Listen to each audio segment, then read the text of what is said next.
Hey guys, what's up? My name is Anthony, and welcome to another edition of BnA Sports Talk.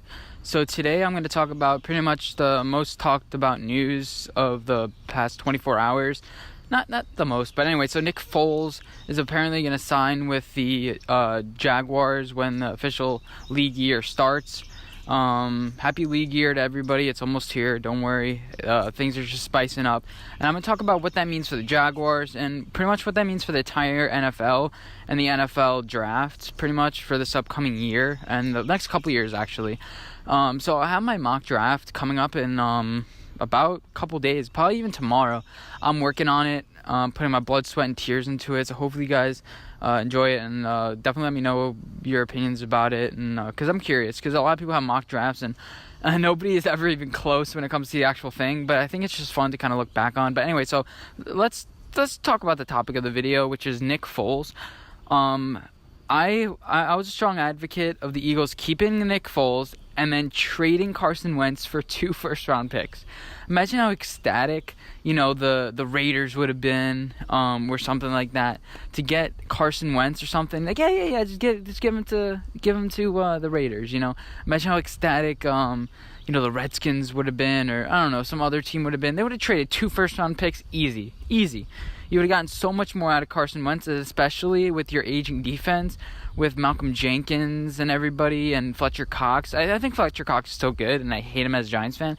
But, especially with those two aging and getting older, you would have gotten some good trade value. But I guess not. Whatever. So, you'll stick with Carson Wentz and his injury-prone self, and that was just my opinion. But anyway, so now you have Nick Foles. He's going to the Jaguars. I think this is perfect because the Jaguars are only really 1 or 2 players away. They're drafting 7th overall. You get someone to replace Dante Fowler Jr., who didn't really pan out as well. And it's pretty much like Halloween, whether you're a Smarties guy, whether you like dots, whether you're a Whoppers guy. I'm personally more of a Milky Way guy and Smarties guy, and I think Smarties is pretty underrated. I don't know why people are hating on Smarties, because that's one of the top candies. But let me know your guys' favorite candies. Halloween's in a while. I'm in the mood for candy now. Anyway, so let's move on. So the Jaguars are set pretty much for the future. I think you could steal somebody in the 2nd round. I still think they need a wide receiver because they got rid of Allen Robinson and a couple other guys that I'm forgetting the names of, like I always do. But they're pretty they have a pretty weak wide receiver core. And if you can steal N'Keal Harry in the 2nd round, I think that'd be ideal. You also have that 3rd round pick that you got for Dante Fowler, so maybe you can get one of those players that you see maybe, because Antonio Brown went 6th round in the draft, so you get a guy. Not of his character, because we see what that pans out to be, but you get somebody who's hungry and somebody who has good hands. You get like a Julian Edelman. You could potentially have a strong wide receiver core again. But Nick Foles, I don't think needs that much of a strong wide receiver core, and you could focus on the defense a lot more, because they went from the 2nd overall defense to like the 20th. And I'm not sure whether that's because they lost faith in Blake Bortles and they kind of didn't try, or whether that's because they're really regressing. I think it's a little combination of both. Like, why try in defense if you know the offensive guy isn't gonna produce? And that's why I think Nick Foles is necessary. You get the defense to play for something, and they know that they can be great already. They know that if they just play hard, they'll be able to maybe get to the Super Bowl this year, because there aren't that many teams. You look at the Patriots, they're aging. The Steelers lost their 2 of their top 3 stars. You have the Browns that are not quite there yet. The Colts are not quite there yet. Maybe the Chiefs are your top competition, but if you can beat them in 1 game, anything can happen.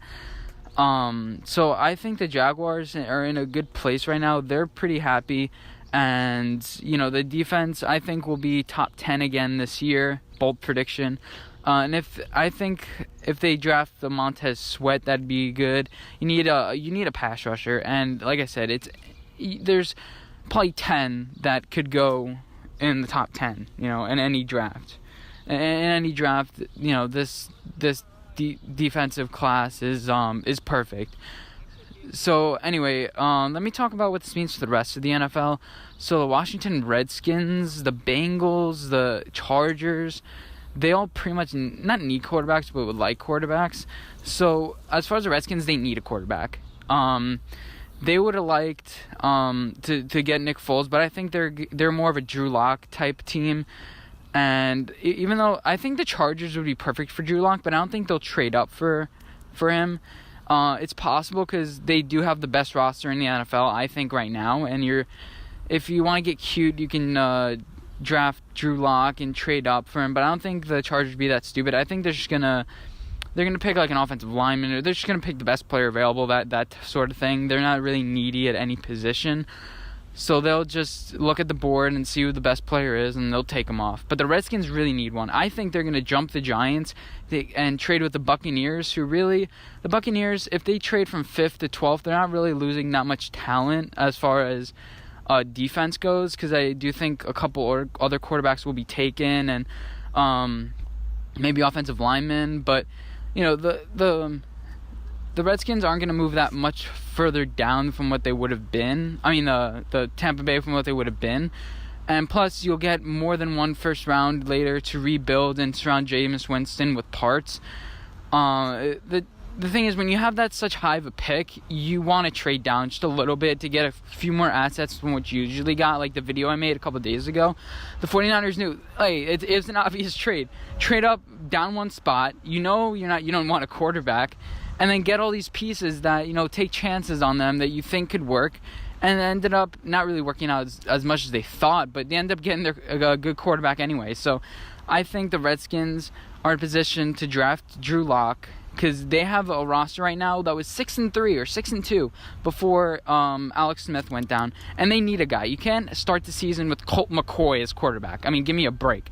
Your backup quarterback is Mark Sanchez. That's not a good position to be in, and I think Drew Lock is in position to start day one. And his, like I said, he wasn't horrible at the combine, but he could have done better. He did run a 4.6.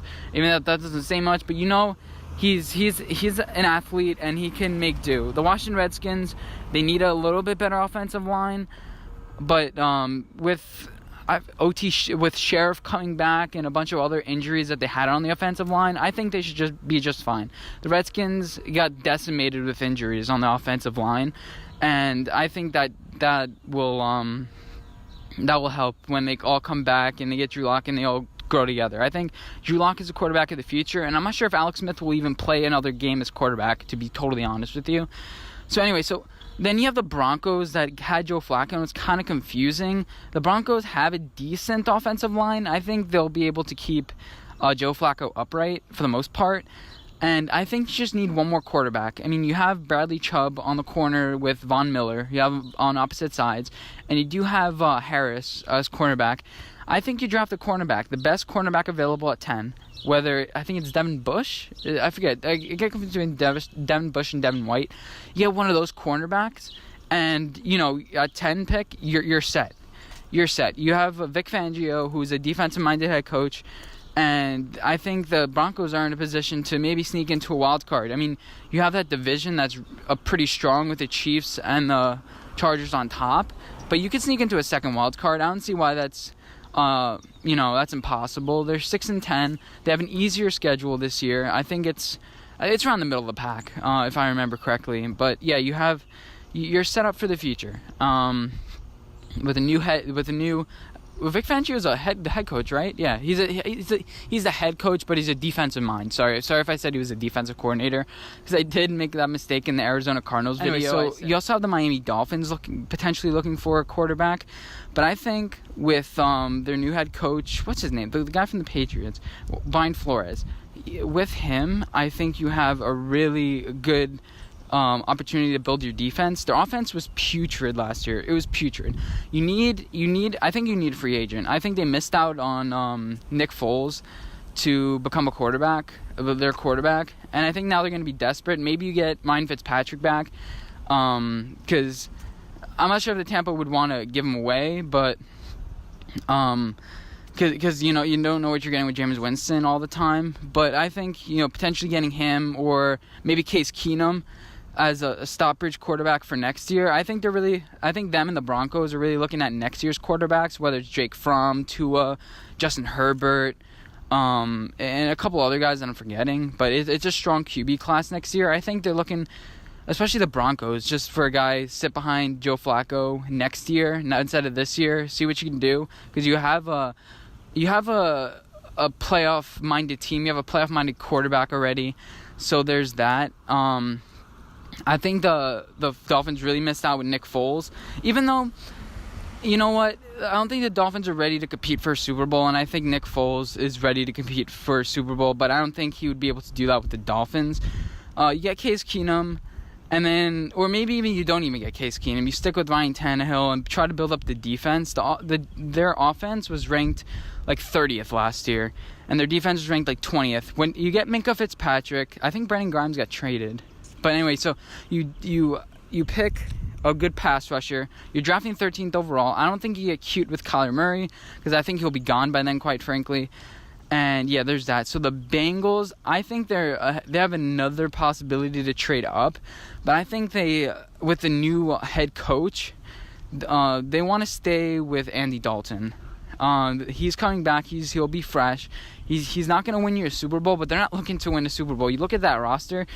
You have to build the defense and get that defensive. You have to get that defensive mind straight. You can't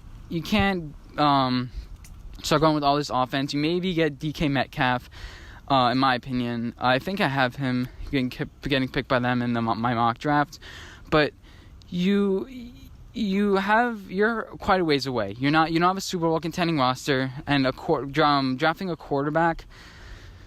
It's kind of a big risk, especially in this defensive-heavy draft. So I think that you draft a defensive player, whoever falls down to you. I don't think you trade up. You're not in a position to.